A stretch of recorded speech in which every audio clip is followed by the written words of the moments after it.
So I never want to miss a sunset if I can. Some, of course, look better than others, but it's actually much prettier than perhaps it shows tonight in filming. So I actually have been waiting for something like this to talk a little bit about the weather. There's always something significant going on. Remember hearing, oh, it's the storm of the century or a 500-year flood, and now they seem to say that every year. So I'm going to start with something. You know that passage that says, red sky at night, sailor's delight, red sky at morning, sailor's warning. Have you heard that? Well, that's actually in the Bible, not in that phraseology, but I'm going to start with that.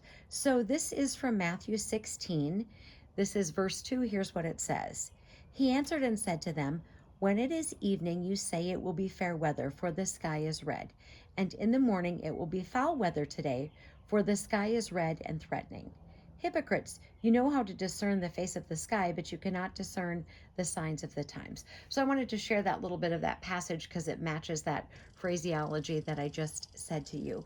So the weather has been awful in many, many parts of the country. You know, here in Wisconsin, we didn't really get a whole lot of snow, and that probably will be problematic. But when the farmers start planting, you know, the ground may not have the moisture that it needs, etc. But I don't want to miss talking about the weather that is happening in other places across the country, in the United States. There's been so much destruction in places that is a little bit unusual. And I know people think when the weather is terrible that that points to something scripturally from the Bible, if you're a believer.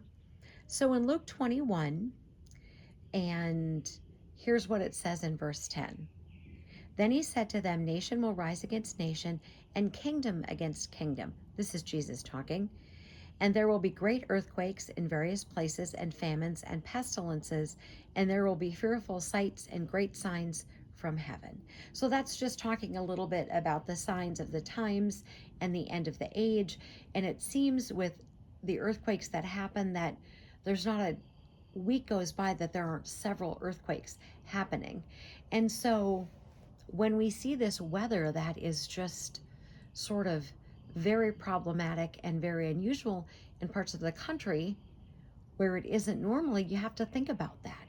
It does say great earthquakes in various places, famines and pestilences. So it doesn't say flooding, it doesn't say tornadoes, etc. But it does say great earthquakes in various places, famines, pestilences in this passage of scripture that I shared with you from Luke. So we certainly don't want to dismiss any of the awful weather that's happening in places, even if you're not being affected by it. There are people who are struggling. I mean, the flooding that happened in the southeastern portion, there are still people struggling from that with all of that that went on, the various hurricanes. So it's just very disturbing to think that there are still people who are still suffering.